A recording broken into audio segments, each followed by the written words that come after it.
Dahil pumayag ang gobyerno ng Thailand na ituloy ang Miss Universe kahit pa nga namatay si Reyna Sirikit, gown na ipasusuot sa mga kandidata, posibleng black or white nga ba? Pabebe na galawan ni Atisa na ayaw ng mga fans pasok nga ba sa guidelines na inilabas ng gobyerno.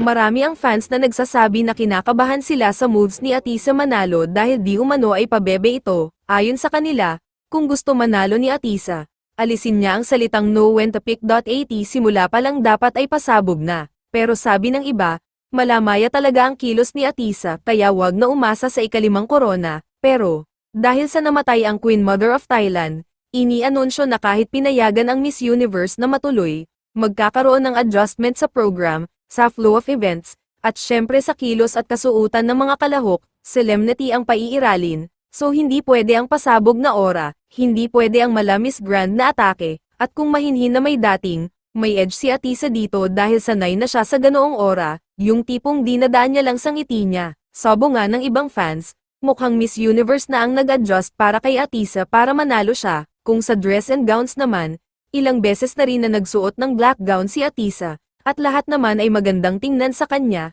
mas lumilitaw ang maputi at maganda niyang mukha, mas nagiging kapansin-pansin siya sa stage, at kung mag-align sa kanya ang stars, masusungkit niya ang ikalimang korona. Anong masasabi mo rito? Please comment down below.